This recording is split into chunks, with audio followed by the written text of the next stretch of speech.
A lot is going on, and that is what I'll be talking about in today's video. So if you've been reading about the latest news happening with the student visa, dependent visa, and the WHO coming back with the red list again, I mean, this is what I'll be talking about in today's video. I'm just going to be sharing with you what is happening in the UK just to keep you guys informed and updated. So hey guys, welcome to the channel. If you're new, my name is FaithOjone, and on this channel I talk about how you can travel abroad and settle abroad. I share resources on how you can get started. So if this is the kind of content you like, hit the subscribe button so you do not miss any of my videos. Without wasting so much of your time, let's get started.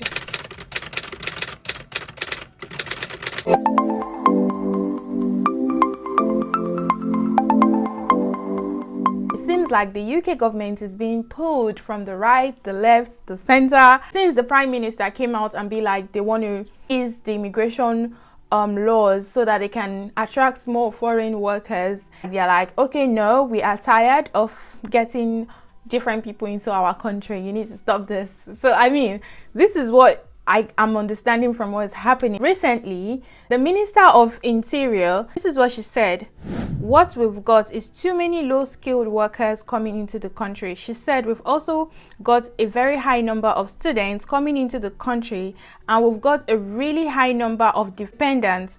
Those people are coming here, they are not necessarily working, and they are working in low-skilled jobs. They are not contributing to the growth of our economy. She's saying that people working in low-skilled jobs are not contributing to the economy, and I'm like, what do you mean?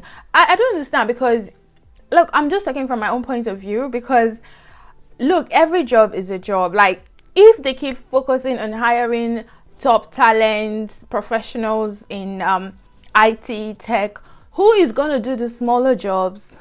Don't they think we need people to do the smaller jobs? Like, I can't even emphasize how hard it is to get and how expensive it is to get a plumber or a carpenter or someone to fix your baby buggy. I mean, we bought a new buggy that we couldn't fix. That's baby stroller. We had to contact someone to help us fix it, and we are getting appointment because people who are doing these low-skilled jobs are not a lot, so they are sort of like overwhelmed. So if you need someone to come and fix your door or someone to come and do something like low-skilled jobs, it is super expensive, and also you need to book an appointment. I'm like, okay. So I feel like this is coming because the Prime Minister, she said that they are easing the immigration laws to let in like more foreign workers in hospitality, and also they want to increase the cap for those who are coming to work in a temporary visa, which is the like those coming for the farm job, fruit picking, and all of that. So they feel like international students coming to the UK with their dependents, they ended up doing low-skilled job, which does not contribute to the UK's economy. Let me share with you what the UK government recently posted on their website. The Great Britain and Northern Ireland campaign, which is classified as a GREAT, is the UK flagship international marketing program. So the Great Study UK campaign is set to generate £407 million of investment right across the UK from international students who registered in 2021/2022. Students from 121 countries around the world have been attracted to the UK universities by the campaign, driving impressive growth for local economy. That's to say, across the 4 nations, the esteemed economy benefit of international students attracted to the UK by the GREAT campaign is in England is over £339.1 million, Scotland £44.4 million, Wales £18.4 million, Northern Ireland £5.1 million. I mean, international students are bringing money to the country. Right now, the country that most people like to go study is the US and Canada, I think. So UK wants to be part of that top league, you know, when they are mentioning countries that have the most international students. UK want to be part of that, the names that they will mention as the top country that attracts international students. International students contribute a whole lot to the UK economy. So after the UK making this statement saying that the international students have contributed so much money, to the UK educational system, and she's coming, the interior minister is saying that, okay, no, international students are too much in the UK, we should try and reduce them. So now there's like drag up and down. So now I would like to read an article in terms of education in the UK. The UKI response to comment by the Home Secretary regarding international students and dependents. Okay, so in 2019, the government also set an ambition to grow the number of international students choosing to study in the UK to at least 600,000 per year. The ambition was met last year, with growth coming predominantly from countries explicitly prioritized in the strategy, including India, Nigeria, and Pakistan. Far from being a problem, an increased number of international students in the UK should be seen as a resounding success for the government and something to be celebrated. What she's saying is that most dependents coming on student visa are not like professionals. So when those dependents come, they take in low-skilled jobs. If they ended up hiring just professionals, who are going to do the low-skilled jobs?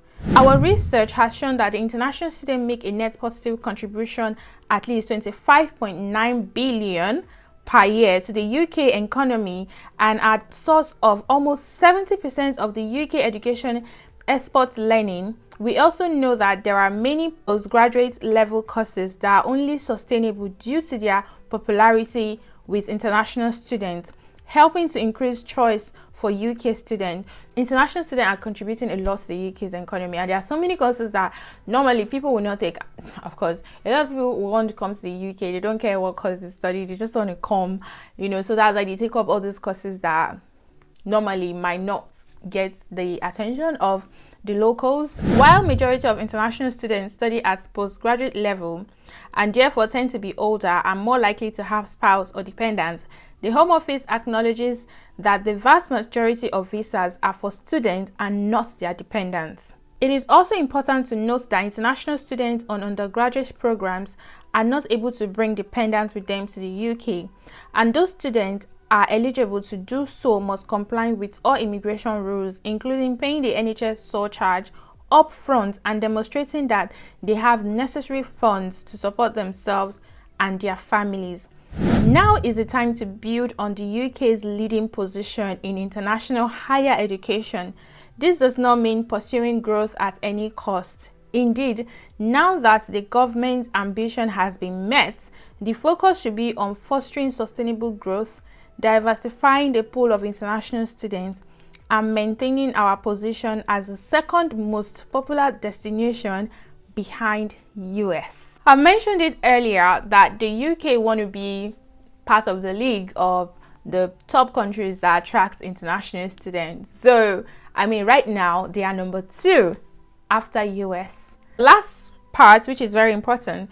To do so, we should continue to welcome international students to the UK and value the contribution they have and their families to make our country. So, this is what the director of the educational board, or I don't know his name, is saying, and I sort of agree with him. But again, of course, people will expect me to agree because, of course, you're Nigerian, we don't want you here and all of that. But you see, the school fees is not even cheap.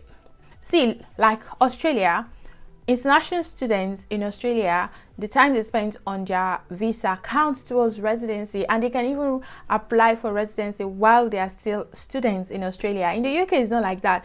UK is already restricting international students a whole lot. Like the time they spend on student visa, for it to count, they have to, continue being a student or maybe switch to a relevant, not every visa, continue studying for 10 years before they can apply for PR or they have to, or if they want to stay back, they have to switch to sponsorship jobs, which is not so easy. Most companies are looking for experienced candidates.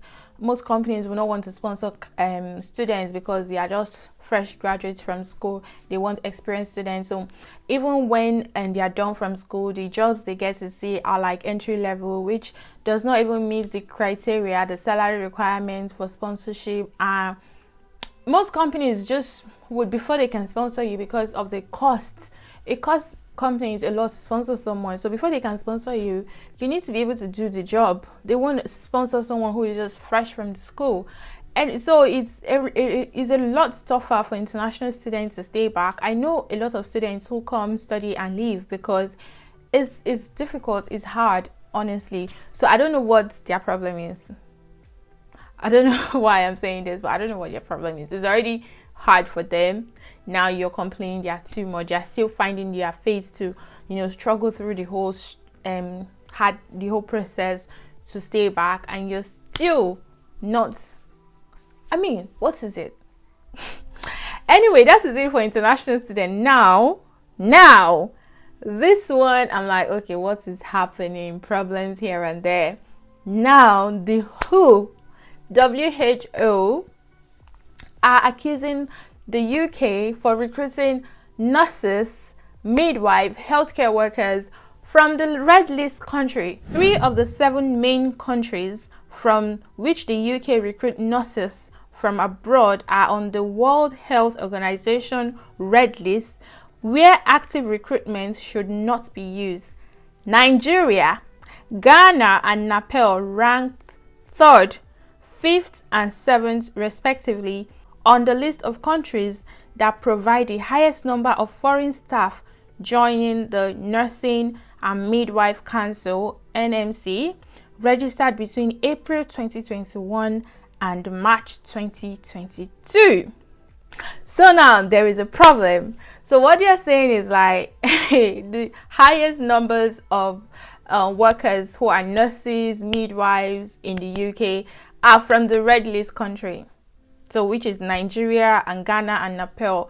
So but recently Nepal has been removed from the red list country because they have like a government to government deal. So usually a country can be removed from the red list country if the government of, let's say if the government of Nigeria now decides to have a deal with the government of UK and be like, okay, you guys can recruit from here, but we need to sign like a treaty or something. So Nepal had government did a deal with the UK, so Nepal have been removed from red list, but right now Nigeria and Ghana are still on the red list, and they are the one topping the Nursing and Midwife Council list. Of course, they won't see the statistics, they will know all of this, because before you become a nurse or a midwife in the UK, you need to register with the Nursing and Midwife Council, that's NMC. So I mean, from the statistic that they've seen there, Nigerians and Ghanaians are topping the list and they are on the red list. So which is a problem, because the WHO said that they put a ban on active recruitment of nurses, health workers from these countries. So what is going on now? Why are they the most hired candidates in the UK currently? They are saying, we are calling on employers to take this into account. Although we appreciate that people from all over the world want to come and work in the UK, the DHSA code does not prevent individual professionals from seeking employment independently. Okay, so let me explain. So that means if you're a nurse or you're in the health sector and you want to work in the UK, even if you're from the red list country, independently you can apply for jobs. They're telling companies in the UK in the health sector to consider the ban on these countries and not to recruit from there. I mean, why are they confusing someone? Like, I'm literally confused. You are saying people can independently apply for jobs in the UK even if you're from the red list country, but you're telling companies in the UK not to consider recruiting from Ghana and Nigeria because they are on the red list country. And I'm like, you guys cannot be forming what will I call this? Will I say freedom and still be restricting. Look, at this point, I don't know what this means. If you say they can apply for job independently and you're still telling people, you're still telling companies in the UK not to recruit from this country, I don't know. Just be plain. I feel like this is in a gray area. It's gray area. I mean, you're not black, you're not white, and I just make it plain. No, do not recruit here, or okay, you can recruit. I really don't know what to say. I want to hear your contribution from everything I've explained and I've read to you guys. What do you think? Because we need to analyze this together. Are they stopping recruitment of nurses from red list country? Are they not? This one, they are saying nurses can still apply individually, but they are telling employers not to consider them. It's confusing at this point, guys. If you've not seen my New Zealand Australian video, I don't know what you're waiting for, because the UK is moving mad, so you need to start considering other countries. I have tons of video on New Zealand as well. I mean, start considering these countries, because the UK, I think they've had enough of you guys. I think they've had enough. They don't want you no more. Well, with everything that is going on, the Home Office have not said anything. The UK government have not released any official statement. So, I mean, I'm not going to conclude on anything, and I'm not going to tell you, oh, this might happen or this might not happen. So all I'm going to say is stay tuned. I mean, stay updated. Subscribe to this channel right now, because once the Home Office release any statement, that is the one I'm going to work with, because that is the final say. Once they release a statement on what they want to do, do they want to stop international students coming in, or do they want to stop their dependents coming in? Once that is once they give that statement, I'll make another video. But at this time, we have come to the end of this video. If you like this video, give it a thumbs up so that more people can see it. More people need to see it. And please, any information you're reading on social media, do not let that get to you. Don't let it to weigh you down. Let's just wait for the Home Office statement first before we conclude, because I've been seeing a lot of tweets and a lot of things like people concluding, oh, Home Office is not granting visa anymore to international students. Home Office do not want to allow people in anymore. So please do not let that to bother you. Okay, see you guys later. Bye.